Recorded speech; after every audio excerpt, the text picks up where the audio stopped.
같이 말씀 보겠습니다. 에베소서 4장 15절입니다. 한 절이니까 저희 같이 읽으면 좋겠습니다. 같이 읽겠습니다. 시작. 오직 사랑 안에서 참된 것을 하여 범사에 그에게까지 자랄지라. 그는 머리니 곧 그리스도라. 아멘. 오늘 저희 셀리더 세미나 두 번째 시간입니다. 원래 사실 오늘이 아니었어야 했는데 제가 개인적인 좀 사정이 생겨서 조금 미루어지다가 오늘 하게 되었습니다. 하필이면 어버이 주일인데 오늘 하게 돼서 죄송한 마음입니다. 오늘 이 자료를 다 받으셨을 텐데요. 또 이 자료가 너무 이제 많아서 아마 목사가 눈치가 없어도 너무 없다라고 생각하실 텐데 제가 눈치가 그렇게 없지는 않습니다. 그래서 이걸 전부 다 다루지는 않을 겁니다. 왜냐하면 저희들이 다룰 수 있는 범위까지만 좀 다뤄도 충분할 것 같고, 그리고 내용이 굉장히 자세하게 되어져 있습니다. 여러분, 이 자료가 제가 만드는 게 아니라 지금 저희 교회가 소그룹 사역 때문에 세들백 이 교회와 저희가 이제 좀 계속 만나서 이야기를 나누면서 배우고 있습니다. 그리고 그쪽에서 잘 사용되고 있는 자료들을 저희들에게 주고 있고요. 제가 그 자료를 번역한 겁니다. 근데 이 자료들이 꽤 오랜 시간 축적됐고, 이 세르벡 교회가 그 초점이 완전 불신자에게 있습니다.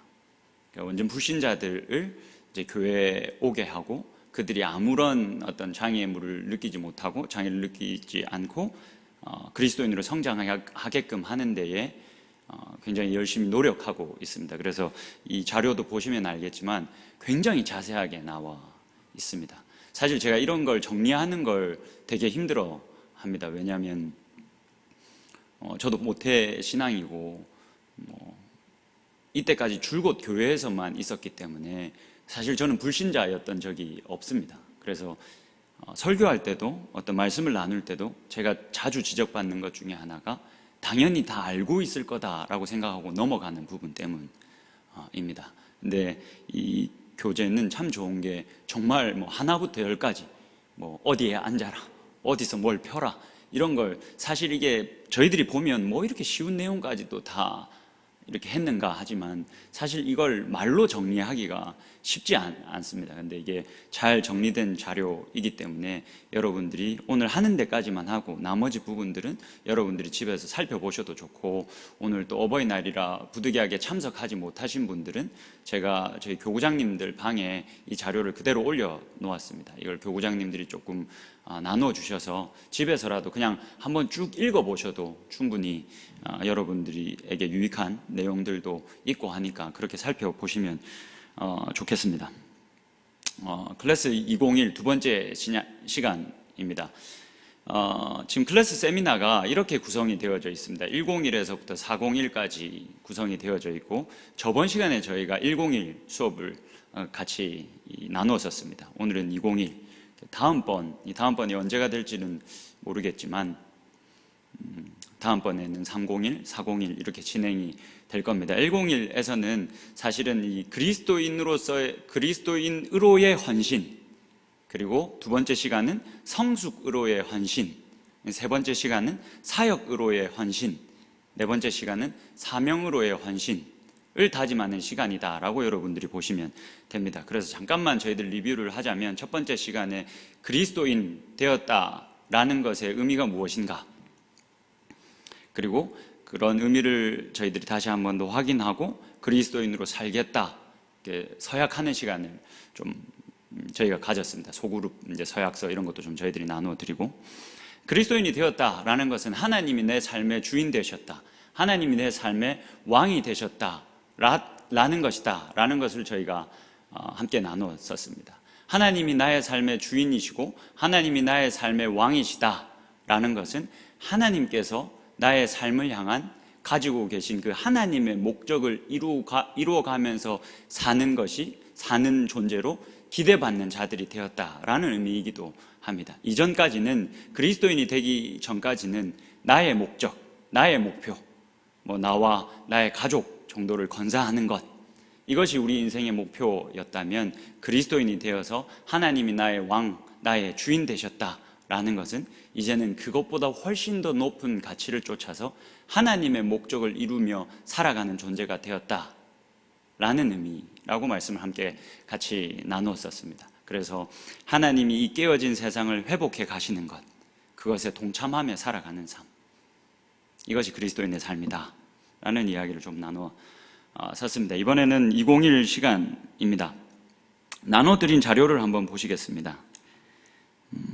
첫 번째 장에 보시면 클래스 201의 목표가 기록되어져 있습니다. 목표는 이렇습니다. 이 과정의 목표는 영적 성숙을 위해 필요한 습관들을 지켜나갈 것을 약속하는 것입니다. 우리가 이제 그리스도인이 되겠다라고는 선언을 했습니다. 이미 여러분들은 오래전에 그렇게 선언을 하셨죠. 그리고 이 201 시간에서는 그러면 이 그리스도인으로서 계속해서 영적 성숙을 이루며 가겠다라고 이제 마음속으로 서약하는 시간이다라고 여러분들이 기억하시면 좋겠습니다. 오늘 이 클래스의 핵심은 그겁니다. 왜 우리는 계속해서 영적 성숙을 이루어 가야 하는가에 대한 답을 찾는 시간입니다. 우리들은 계속해서 영적으로 성숙해 가기를 기대받는 존재들입니다. 내가 한번 은혜를 받았다고, 내가 한번 어느 정도 성숙을 경험했다고 거기서 끝나는 것이 아니라 우리 인생이 다하는 그 시간까지 계속해서 성장해 가는 것, 성숙해 가는 것, 그것이 우리를 향한 하나님의 소망 중 하나입니다. 그래서 오늘 이 시간은 왜 우리는 그러면 계속해서 성장해 가야 하는가, 그리고 그렇게 계속해서 성장해 갈 때 우리는 어떠한 유익들을 누릴 수 있는가를 중점적으로 여러분들이 염두에 두시고 함께 이 내용들을 나눠 볼 수 있으면 좋겠습니다. 그래서 클래스 201의 핵심은 이렇습니다.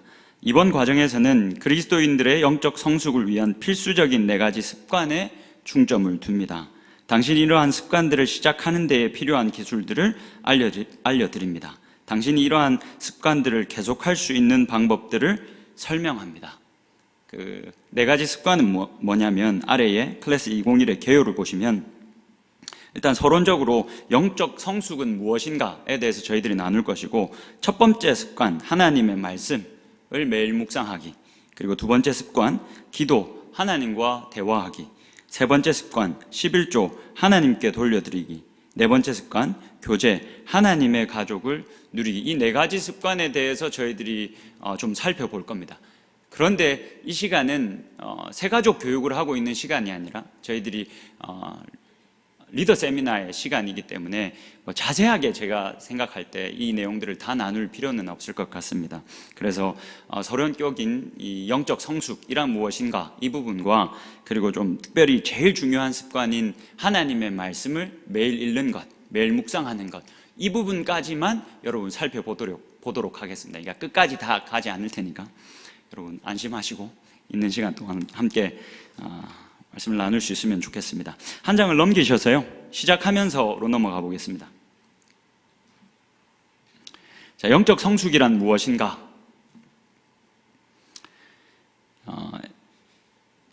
네모 박스를 한번 보시면 이렇게 기록되어져 있습니다. 영적 성숙이란 예수 그리스도를 닮는 것이다. 여러분, 우리가 영적 성숙이라는 말을 참 많이 씁니다. 이 단어를 정말 많이 쓰고 그리고 다양하게 정의를 내립니다. 근데 여러분들 이렇게 좀 정리를 해 주시면 좋겠습니다. 영적 성숙이란, 그리고 그리스도인으로서 성숙해 감이란 무엇이냐면 예수 그리스도를 닮는 것, 또 다른 말로 표현하면 예수 그리스도로 충만해져 가는 것. 그래서 내 말과 내 행동과 내 모든 시간 속에서 다른 이들이 나를 보았을 때 당신을 보니 내가 그리스도를 보는 것 같아요 라는 고백들이 우리들의 삶 속에서 더 풍성해지는 것. 이렇게 내 삶에 대해서 칭찬하는 사람들이 더 많아져 갈 때 그 사람에게는 우리가 성숙한 그리스도인입니다 라고 말할 수 있는 겁니다. 이 표현이 여러분 익숙할 수 있겠지만 굉장히 중요한 표현입니다. 예수 그리스도를 닮는 것, 예수 그리스도로 충만해지는 것, 그 위에 에베소서 4장 13절의 말씀을 한번 보시면 제가 세 번역을 가지고 좀 풀어놓았는데 한번 보십시오. 그리하여 우리 모두가 하나님의 아들을 믿는 일과 아는 일에 하나가 되고 온전한 사람이 되어, 그렇게 성숙한 사람이 되어서 그리스도의 충만하심의 경지에까지 다다르게 됩니다. 그러니까 이 온전한 사람이 되는 것, 성숙한 사람이 되는 것을 바울은 뭐라고 표현하냐면 그리스도의 충만하심, 그 사람 안에 그리스도가 충만해지는 것이라고 여러분 표현합니다. 여러분, 이것은 사실 에베소서에서 말해주고 있는, 이 에베소서에 담겨져 있는 우리의 구원론과 또 교회론을 잘 이해하셔야 합니다. 지금은 이제 프린트물 보실 필요 없고 저를 한번 봐주시면 좋겠습니다. 여러분, 에베소서와 골로새서는 참 많이 닮아 있는 성경입니다. 근데 이 에베소서와 골로새서가 이 어떤 학자들에게는 정말 이게 바울이 쓴 서신이 맞는가? 라는 질문을 던지게 합니다. 왜냐하면 대표적으로 우리가 너무나도 잘 알고 있는 로마서나 갈라디아서, 바울이 썼다라는 것이 확실한, 완전히 확실하다라고 말할 수는 없겠지만 많은 사람들이 그걸 인정하는 로마서나 갈라디아서와 사실은 에베소서와 골로새서는 그 내용이 너무 많이 다릅니다. 문체와 분위기가 너무 많이 다릅니다. 그래서 사실 어떤 학자들은 정말 이 에베소서와 골로새서를 바울이 썼을까? 라는 질문을 던지기도 합니다. 이게 사실은 누가 썼느냐보다 더 중요한 건 어떤 부분에서 에베소서와 골로새서가 다르겠냐는 겁니다. 만약 바울이 에베소서와 골로새서를 썼다면 바울이 갈라디아서에서 자신이 복음을 하나님의 계시로 말미암아 깨달았다라고 이야기합니다. 여러분 잘 아시는 것처럼 다메섹 도상에서 부활하신 예수 그리스도가 이 바울에게 나타나셨습니다. 만나 주셨습니다. 고린도후서에 가보면 마치 자신이 아닌 것처럼 고백하고 있지만 하나님께서 자신을 이끌어서 3층 천 셋째 하늘에 올리셨다. 그렇게 하나님께서 계시로 알려주셨다라는 이야기를 합니다. 근데 그 계시가 아마 이 바울이 감당하기에 너무 벅찰 정도로 압도적이었던 것 같습니다. 그래서 에베소서와 골로새서를 보면 마치 이 계시를 받은 이가 그 계시가 뭔가 그냥 딱딱한 말로 풀기에는 버거워서 뭔가 그림을 그려놓은 것처럼 그렇게 기록을 하고 있습니다. 그래서 이 뭔가 내용이 많이 다릅니다. 그래서 에베소서를 보시면 잘 읽어보면, 이 에베소서를 읽다 보면 이거 제가 자주는 아니겠지만 몇 번 더 사용할 표현인데 황홀해집니다. 바울이 깨달은 그 계시가 쭉 읽다 보면 굉장히 황홀해집니다. 거기서 바울이 뭐라고, 우리의 구원이 어떤 모습으로 일어났냐라고 하면 우리가 그리스도와 연합했다. 내가 그리스도 안에, 그리고 그리스도가 내 안에 있게 되었다. 그러면서 이게 그림 그리듯 보여주죠. 그리스도가 우리의 머리가 되시고 교회는 그의 몸이 되었다. 그렇게 우리는 함께 지어져 간다. 우리가 예수 그리스도를 주로 고백했을 때 어떤 일이 일어나냐면 그리스도와 연합하는 일이 우리들한테 일어난다라고 이야기합니다. 로마서 8장에서는 바울이 딱딱하게 하나님께서 그 아들의 형상, 그 예수 그리스도를 우리들을 위해 맏아들이 되게 하셨다라고 이야기하지만 이거를 풀어서 바울이 에베소서 가면 예수 그리스도가 우리의 머리 되시고 우리는 그의 몸이 돼서 우리는 그와 함께 한 몸을 이루게 되었다. 그래서 이제는 내가 내 육체 가운데 살겠지만 내 뜻대로 내 원대로 사는 것이 아니라 하나님이 나를 사랑해서 자기 자신을 주신 그 하나님의 아들을 믿는 믿음으로 내가 산다 라고 이제 이건 갈라디아서네요. 이렇게 이야기합니다. 그러니까 하나님, 우리가 예수 그리스도를 구주로 영접하는 그 순간 그리스도와 내가 연합하는 일이 일어난다라는 것을 우리들에게 알려주죠. 그래서 영적 성숙이라 하면 그렇게 우리가 예수 그리스도를 주로 영접했을 때, 고백했을 때 그렇게 연합하게 되는데 그 연합하게 된 예수 그리스도가 우리가 성숙하면 성숙할수록 내 이전의 삶은 온데간데 없고 이제는 새롭게 지음받은 예수 그리스도와 연합한 그 모습만, 내 안에 살고 계시다는, 나와 연합했다는 그 예수 그리스도가 계속해서 드러나는 상태, 이것을 우리는 영적 성숙이다 라고 이야기한다라는 걸 여러분들이 기억하셨으면 좋겠습니다. 넘어가서 영적 성숙에 대한 세 가지 사실을 우리가 함께 살펴보겠습니다. 1번입니다. 영적 성숙은 자동으로 이루어지지 않습니다.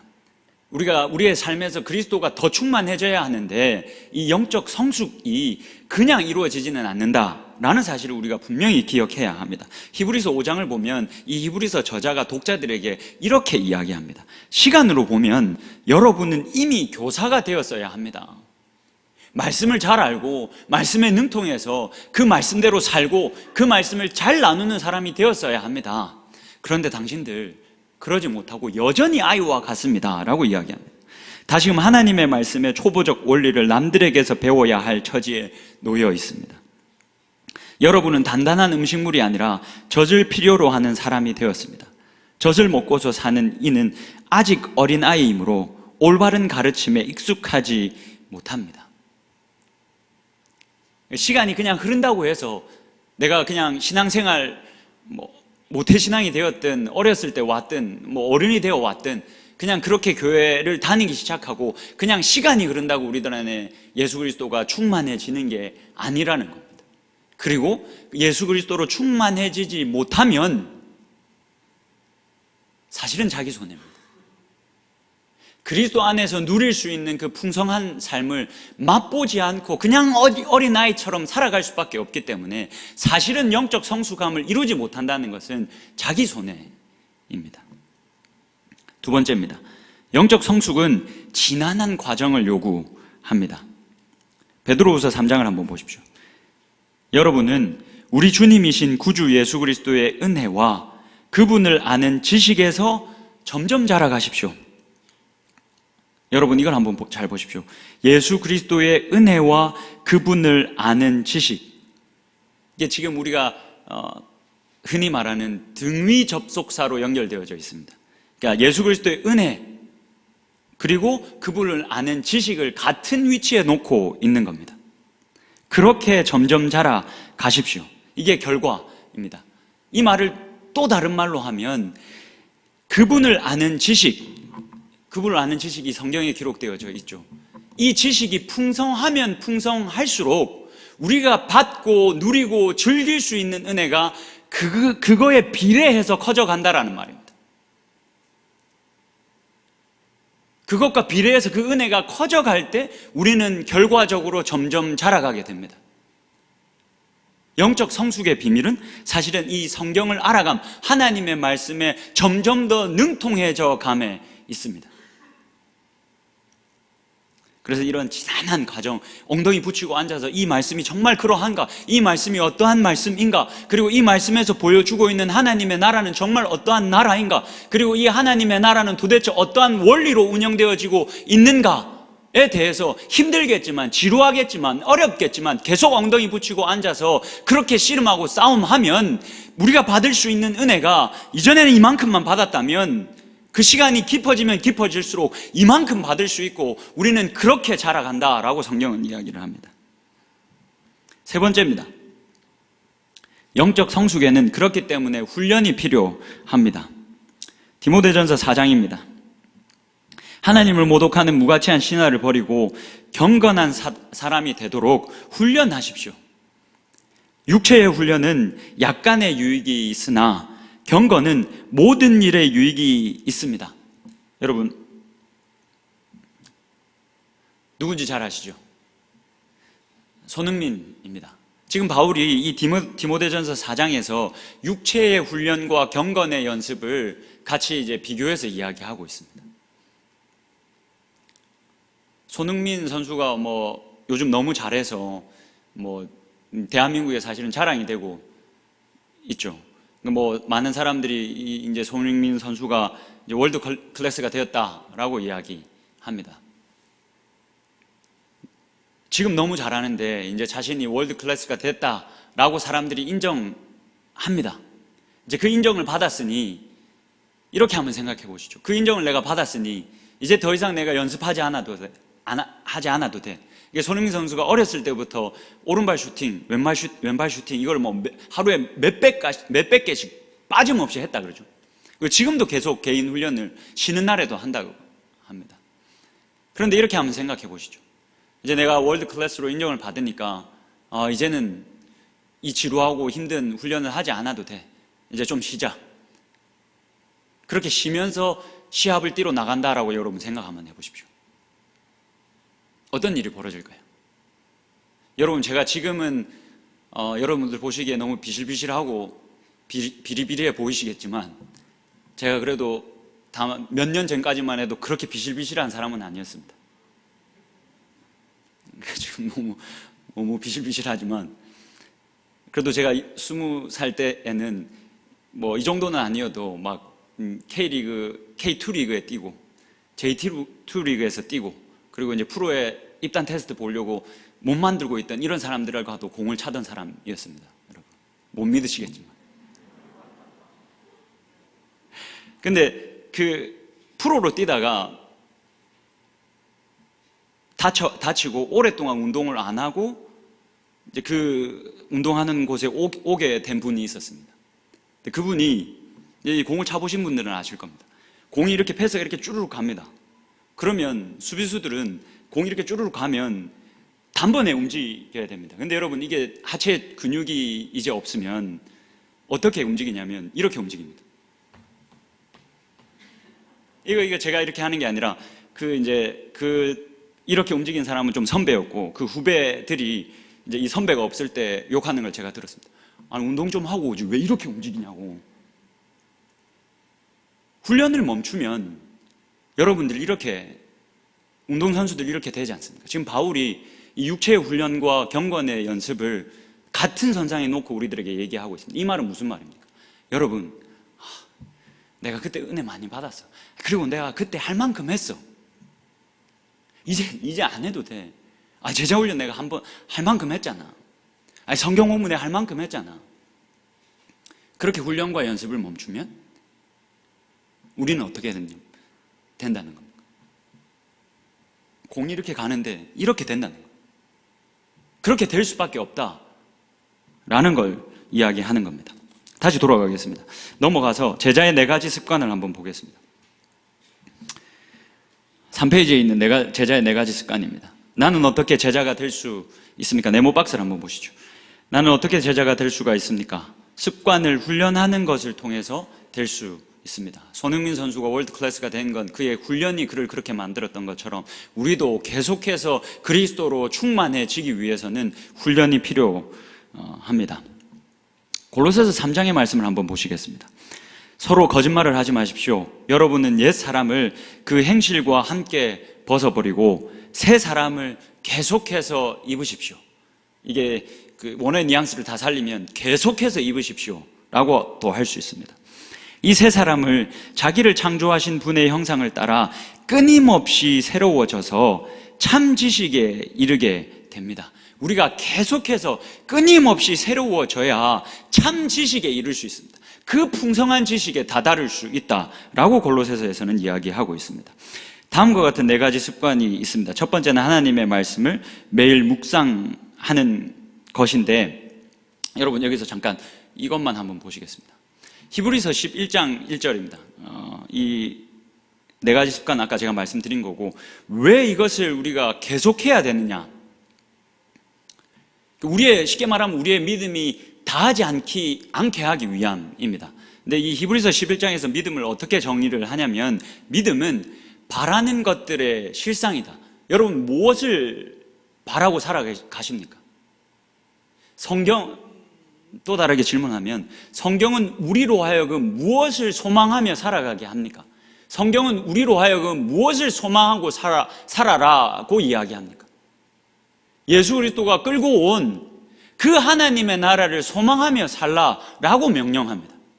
그 하나님의 나라가 어떠한 나라인지, 예수 그리스도가 어떻게 끌고 왔는지, 그리고 그 끌고 온 그 하나님의 나라는 어떻게 운행되고 있는지에 대해서 성경은 말하고, 그것을 우리들에게 계속 소망하고 살아라라고 말합니다. 믿음이 뭐냐면 우리가 소망하는 것, 희망하는 것, 바라는 것들의 실상인 겁니다.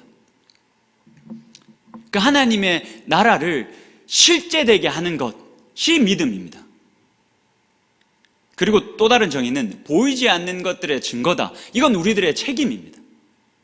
하나님의 나라가 이미 왔지만 아직 완전히 임한 게 아니라 우리들 눈에 보이지 않지 않습니까? 보이지 않지 않습니까? 보이지 않는 나라를 다른 이들이 볼 수 있게끔 그렇게 증언하면서 증거가 되어서 살아야 되는 것이 우리들의 책임입니다. 여러분, 이 말씀을 이렇게도 제가 질문을 던져보고 이렇게 이해하실 수도 있습니다. 여러분, 그래도 저희 교구장님이시니까 제일 그래도 가깝다라고 믿고, 강기영 집사님, 저의 집을 한번 제가 살고 있는 집을 한번 묘사 한번 해 주십시오. 지금 설명 한번 해 주십시오. 제가 살고 있는 집. 아니요. 집사님 집 말고 우리 집. 제가 살고 있는 집. 고양시에 살고 있는 저희 집. 정답입니다. 여러분, 알아야 증언할 것 아닙니까? 알아야 설명할 것 아닙니까? 죄송하지만 저희 교구장님을 저희 집에 초대하지 못했습니다. 한 번도 와보지 못하셨습니다. 어떻게 저의 집을 설명하실 수 있겠습니까? 정답입니다. 한 번도 안 가봤습니다. 또 다른 말, 내가 어찌합니까? 여러분, 믿음이 무엇입니까? 내가 이 성경을 통해서 깨닫게 된 그 하나님의 나라를 증언하며 사는 겁니다. 여러분, 어떻게 증언하시겠습니까? 가봐야 알고 맛봐야 알고 계속해서 몇 년이고 살면서 다 만져보고 확인하고 하면 여러분, 옆 사람에게 확실히 우윤환 목사의 집을 설명할 수 있지 않겠습니까? 제가 지금 저희 집에서 1년 넘게 살고 있습니다. 제가 개인적으로 오시면 저희 집이 어떤지 다 알려드릴 수 있습니다. 뭐 몇 평에 살고 있는지. 우리에게 하나님의 나라를 그렇게 설명할 수 있는가? 그게 믿음이라는 겁니다. 그러니까 여러분, 제자훈련 지금 하고 계시는 분들이 있을 텐데 제자훈련에서 이것을 저희들 꼬집고 있습니다. 믿음이 좋다라는 말을 이것도 교회 안에서 이것도 하고 저것도 하고 막 이런 일들을 교회 안에서 막 많은 일을 할 때 우리가 뭐라고 말합니까? 우리 쉽게 그냥 믿음이 좋다라고 이야기합니다. 그러니까 제자훈련 교재 같이 지금 공부하고 계시는 분들 알겠지만 그렇게 얘기하지 말라는 겁니다. 그게 믿음이 아니라는 겁니다. 믿음이 좋다라는 말은 하나님의 나라, 그리고 하나님의 어떠하심, 그것을 잘 알고 있는 그대로 잘 아는 만큼 그것을 수납한 것, 그것을 믿음이라고 말합니다. 우리 믿음이 좋다라고 말할 때는 그 사람이 하나님을 깊이 이해하고 있을 때, 하나님의 나라를 너무나도 잘 알고 있을 때, 그런 사람을 들어서 우리는 믿음이 좋다라고 이야기해야 합니다. 히브리서 11장의 정의에 따르면. 넘어가겠습니다. 첫 번째 습관만 저희 살펴보겠습니다. 첫 번째 습관만 저희들 살펴보겠습니다. 4페이지 펴주시면 됩니다.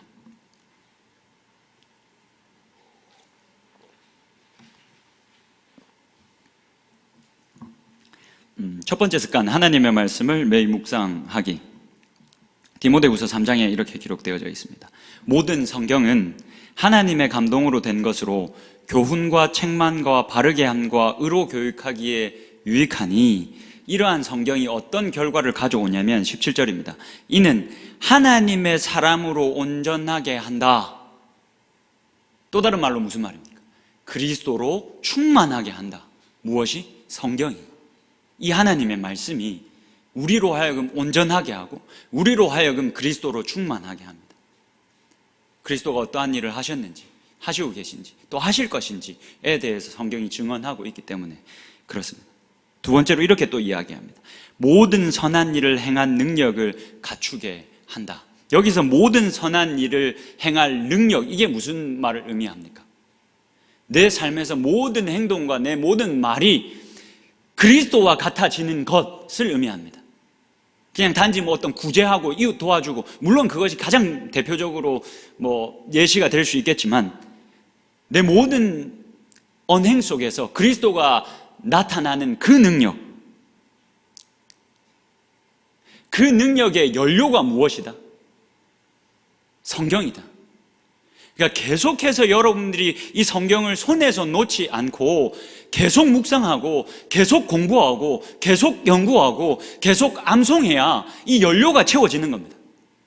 내 안에서 그리스도가 계속 드러날 수 있는, 내 언행 속에서 계속 그리스도가 드러날 수 있는 그 연료가, 내가 계속해서 말씀을 붙잡고 살아갈 때 그 연료가 계속 채워져서 내 안에서 그리스도가 계속 드러날 수 있게 되는 겁니다. 성경을 이해하는 6가지 방법 정도만 저희들이 같이 보고 마치면 좋겠습니다. 첫 번째입니다. 하나님의 말씀을 들으십시오. 이게 하나님의 말씀을 우리가 이해하고 하나님의 말씀을 계속 붙잡고 살아갈 때 할 수 있는 방법 중에 하나가 하나님의 말씀을 듣는 겁니다. 요즘은 저희들에게 너무나도 사실 여러 다양한 매체를 통해서 사실 손만 뻗기만 하면 말씀을 들을 수 있는 여러 매체들이 있습니다. 이런 것들을 잘 활용하시면 좋고, 이 네모 박스 아래에 있는 부분 한번 같이 보면 좋겠습니다. 문제는 우리가 무언가를 들은 지 72시간 이후에는 들었던 것의 95%를 잊어버린다는 사실입니다. 그래서 여러분들 어떤 경건한 노트를 사용하시는 것을 권합니다. 이건 제가 가지고 있는 팁인데, 여러분 성경에 보면 이 열린 노트 성경이라는 게 있습니다. 그러니까 이 성경 본문 옆에 이렇게 메모를 할 수 있는 이 빈 공간이 있는 이런 성경을 이용하셔도 좋습니다. 여러분들 설교를 들으신다거나 스스로 어떤 공부를 하신다거나 제자훈련에 들어가셨다거나 했을 때 뭔가 자신한테 인사이트를 주거나 그런 본문에 굉장히 좋은 해석들을 여러분들이 들으셨을 때는 기록해 두시는 게 훨씬 좋습니다. 왜냐하면 후 불면 다 날아가 버립니다. 여러분, 이거 제가 올해 쓴 성경입니다. 엄청나게 열심히 메모를 했습니다. 이게 다 보이시지 않겠지만, 근데 이게 제가 이 메모하는 습관 이후로 굉장히 저한테 많은 유익을 가져다 주고 있습니다. 왜냐하면 저희들은 목회자니까 신학자들이 내는 책들을 계속해서 쫓아가면서 봅니다. 이 신학자는 어떤 의견을, 어떤 해석을 하는지.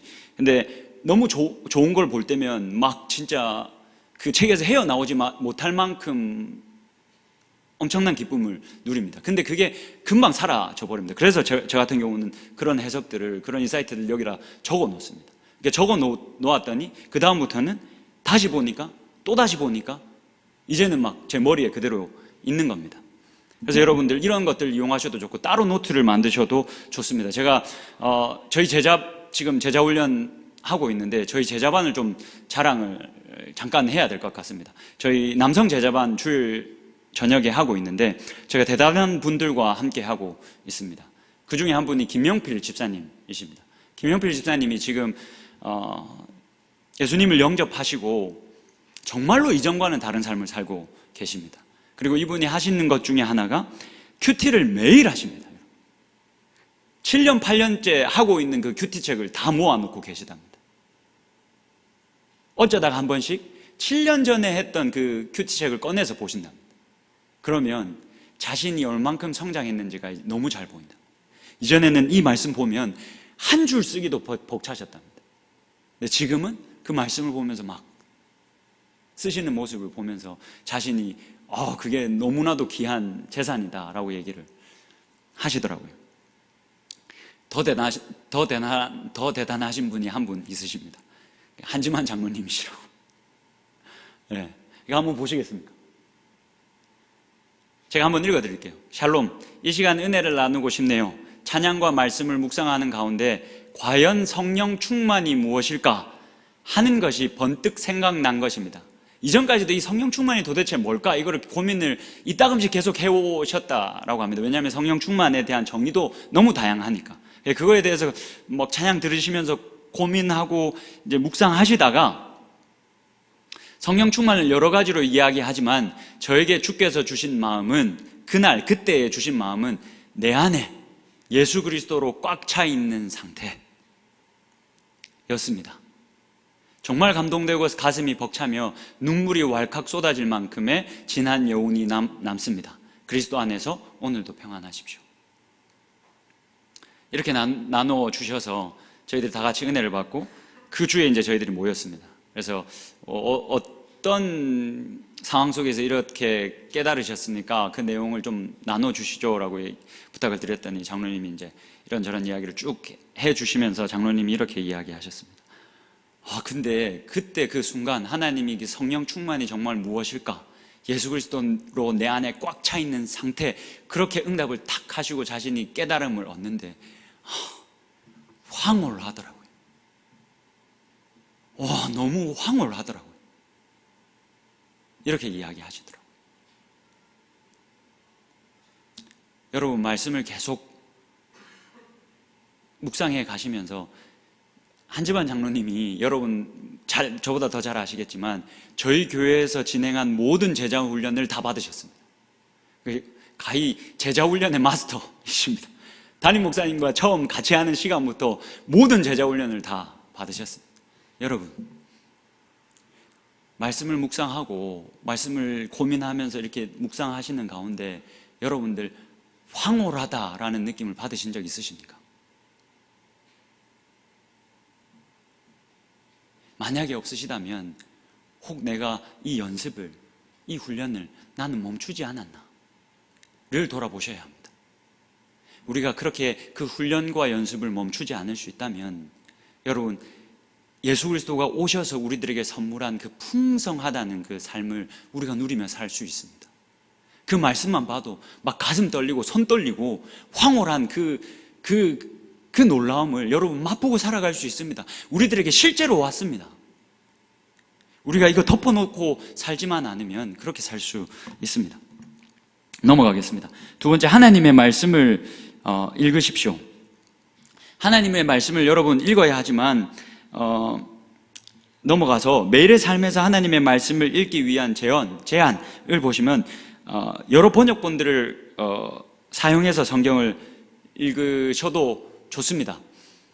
여러분, 영어 성경, 사실은 아직은 저희들이 기독교가 들어온 역사가 한국은 아직 짧기 때문에 저희들이 많은 번역 성경을 가지고 있지 못합니다. 그래서 참 아쉬운 부분입니다. 물론 개역개정 성경도 그 번역도 너무 훌륭합니다. 근데 이제 미국이나 이렇게 서구 쪽에서는 아무래도 저희들보다 훨씬 기독교의 역사가 길고 깊기 때문에 그에 따른 영어 좋은 번역들이 나와 있습니다. 그래서 이 세르백 쪽에서는 성도들한테 최대한 많은 번역본을 이용해서 성경을 보라라고 이야기를 합니다.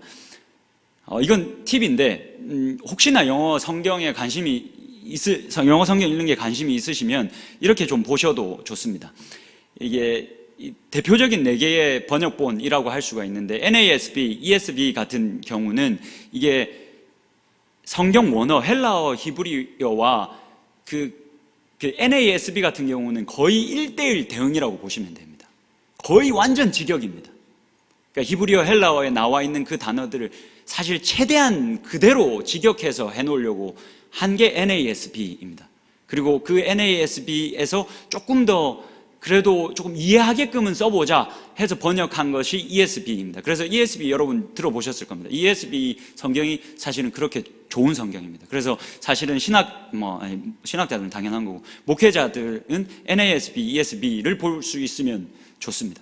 NIV는 훨씬 더 쉽게 의역으로 기록되어져 있어서 훨씬 더 쉽게 이해할 수가 있습니다. NLT는 진짜 아이들이, 서구 쪽에서도 아이들이 볼 수 있게끔 해놓은 성경입니다. 사실 이거는 그냥 팁이고 그 말을 제가 꼭 드리고 싶습니다. 이게 여러분 성경을 해석하고 이해하는 것이 결코 쉬운 작업이 아닙니다. 제가 조금 더 가서 말씀을 드리겠지만 이게 결코 만만한 작업이 아닙니다. 왜냐하면 헬라어와 히브리어는 이미 사어입니다. 죽어버린 언어입니다.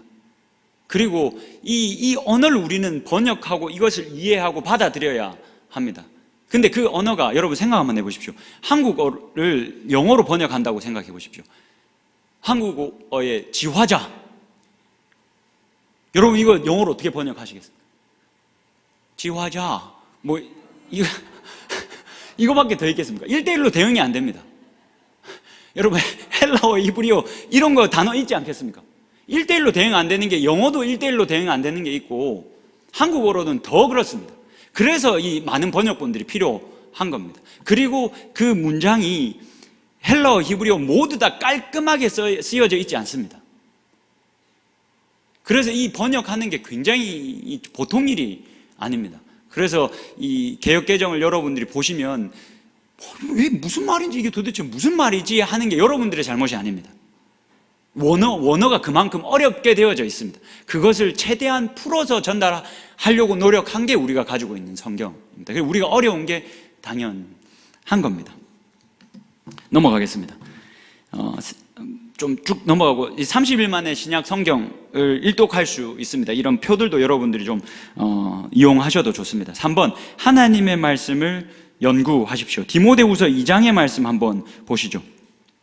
그대는 진리의 말씀을 올바르게 가르치는 부끄러울 것 없는 일꾼으로 하나님께 인정을 받는 사람이 되기를 힘쓰십시오. 지금 바울이 이걸 누구한테 이야기하고 있습니까?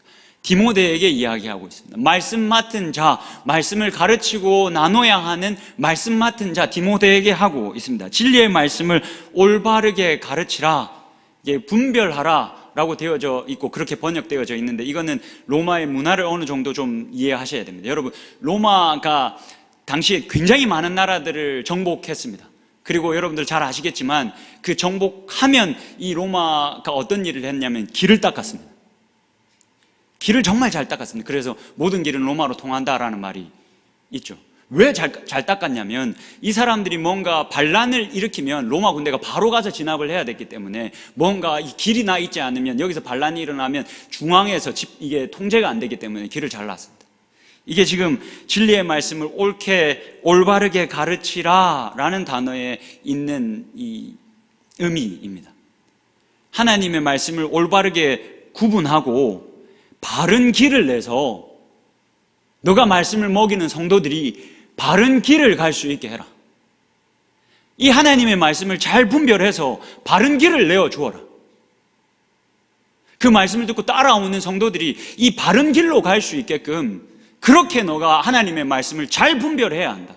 그리고 올바른 길을 내고 그렇게 올바른 길로 인도할 수 있어야 한다라고 이야기를 합니다. 여러분, 하나님의 말씀의 관계, 이 역학관계라고 제가 이름을 붙여보고 이거 제가 그냥 한번 만들어 봤는데, 그냥 이 말씀 맡은 자들을 위해서 여러분들이 기도를 많이 해주시면 좋겠다라는 마음에서 그냥 이 표를 좀 만들어 봤습니다. 여러분, 신학자들이 하나님의 말씀을 연구합니다. 이 연구하는 게 여러분 그냥 연구하는 게 아닙니다. 이들이 연구해서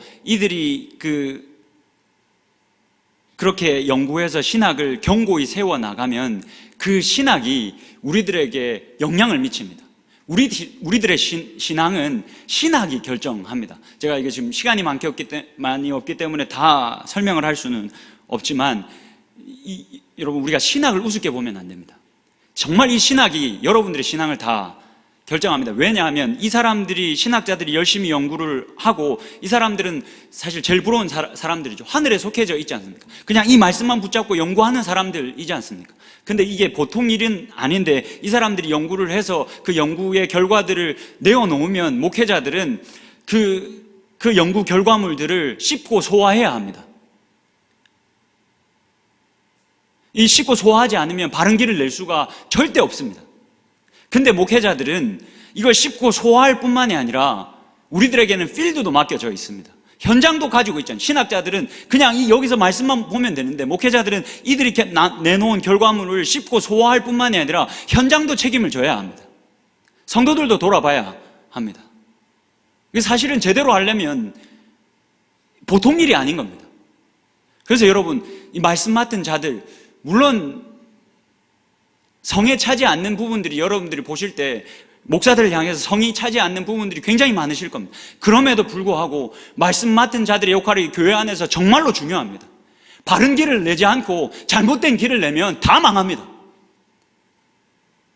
그래서 여러분들이 목회자들을 위해서 기도해 주셔야 합니다. 담임 목사님을 위해서 특별히 여러분들이 정말 열심히 기도해 주셔야 합니다. 담임 목사님 체력이 떨어지지 않도록 여러분들이 정말 열심히 기도해 주셔야 합니다. 넘어가겠습니다. 좀 넘어가고 다 넘어가서 6페이지 4번 하나님의 말씀을 암기하십시오. 여기에도 하나님의 말씀을 암기하는 데에서 유용한 팁들이 조금 들어가 있습니다. 이런 것들 여러분들 좀 참고하십시오. 여기서 7페이지에 중간에 있는 박스에 여러분들 보시면 마지막 좀 이렇게 끝 밑에 부분에 말씀 암송을 가능하게 하는 가장 중요한 열쇠는 복습입니다. 사실 여러분 말씀 암송이 중요하기도 합니다. 근데 이 암송을 위한 암송은 별로 의미가 없습니다. 암송을 하는 이유는 계속해서 이 하나님의 말씀이 내 안에서 떠나지 않게 하려 하기 위함입니다.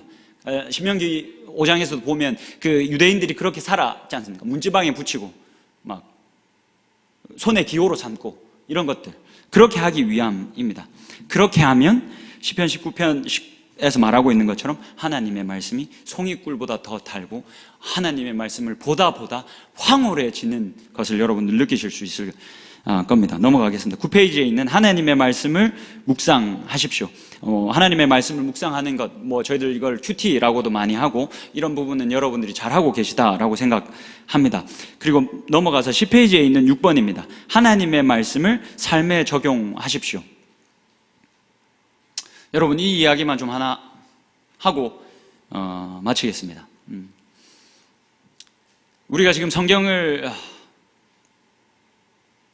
해석하고 이해하고 이 성경을 받아야 합니다. 근데 이 성경이 쓰여졌던 이 시기와 지금은 시간적으로, 지리적으로, 언어적으로 어마어마한 갭이 있습니다.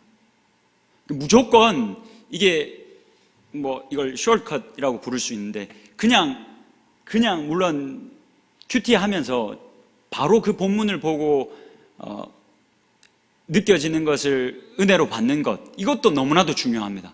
여러분 이게 하나님이 이전에 이제 성경의 해석의 역사들을 보면 하나님이 시대마다 사람마다 장소마다 다 다르게 다 대답하셨습니다. 다 대화하셨습니다. 그래서 성경의 이 본문이 하나의 의미만을 가진다라고 말할 수가 없습니다. 왜냐하면 이 하나의 본문을 가지고도 하나님이 다양한 지역과 다양한 인종과 다양한 시간 속에서 정말 다르게 그 사람들에게 맞게끔 말씀하셨습니다. 그런데 지금 제가 말씀드리고 싶은 것은 그렇게 바로 지금 내가 이 상황 속에서 말씀을 보고 느끼는 것으로 은혜를 받을 수도 있지만 여기에서만 머물면 안 된다라는 말씀을 드리고 싶은 겁니다. 왜냐하면 지금 나와 이 성경 시대에는 이만큼 큰 갭이 있습니다. 시간적으로, 지리적으로, 언어적으로 이런 것들을 다 더해서 그만큼 문화적으로 엄청난 큰 차이가 있습니다. 여러분 문화가 다르면 정말로 우리들 안에서 소통이 잘 안 될 경우가 굉장히 많습니다. 우리가 미국 사람들과 소통이 안 되는 건 말이 다른 것도 있지만 문화가 다른 것이 훨씬 더 큽니다. 그러니까 쉽게 예를 들면 문화가 어느 정도로 다르냐면 그러니까 미국 사람들한테 한국 사람들이 미국 문화권에서 살아가고 있는 사람들 중에 실수 잘하는 것 중에 한 가지가 뭐냐면 미국 사람들의 아이를 처음 봤는데 관계가 없는데 처음 봤다고 인사하면 이렇게 안아주는 겁니다. 아이고 예뻐 아이고 예뻐 볼 만져주는 겁니다. 미국 사람들 깜짝 놀랍니다. 한국 문화에서는 이게 사랑의 표현인데 미국 사람들의 문화에서는 이건 폭력입니다. 관계가 없는데 막 만지고 정말 친해지고 허물없는 사이가 되면 내 아이를 만져도 상관없지만 그냥 만져버리면 신고까지도 가능합니다. 문화가 다르면 이만큼의 우리들의 소통의 차이가 있습니다. 그런데 여러분 이 성경과는 지금 우리가 느끼는 서구 사회와의 문화적인 갭 정도가 아닙니다. 시간적으로는 적어도 2000년의 간격이 있고 지리적으로는 8000km가 넘게 떨어져 있는 지역에서 쓰여진 성경입니다. 그러면 여러분 이것들을 우리가 다 시간, 지리, 언어, 이 문화 이런 것들을 다 타고 넘어야 그 본문의 의미가 더욱더 명확해집니다. 이런 것들을 나는 목회자가 아니니까, 나는 교구장이 아니니까, 나는 리더가 아니니까 해서 접어버린다면 그만큼 이 말씀을 통해서 받을 수 있는 황홀함은 우리들 가운데서 날아가 버리는 겁니다. 그러니까 여러분 우리가 계속해서 제자 훈련해야 되고 계속해서 성경 공부에 참여해야 합니다. 그래야 볼이 이렇게 지나갈 때 확 빨리 돌아서서 그 볼을 쫓아갈 수 있는 그리스도인, 내가 말할 때마다 순간적으로 어떤 말, 내가 어떤 행동할 때 그때 바로 그리스도가 튀어나올 수 있게 됩니다. 하나님이 우리가 그렇게 되기를 기대하십니다. 그렇게 하나님의 말씀을 붙잡고 오늘 다 다루지 못했지만 모든 이 4가지의 이 습관들을 정말로 좋은 습관들이 되게 해서 어느 순간에고 내 안에서 그리스도가 튀어나오는, 그렇게 그리스도로 충만해져 가는 성숙한 그리스도인이 될 수 있기를 주님의 이름으로 축복합니다. 제가 기도하고 마무리하겠습니다.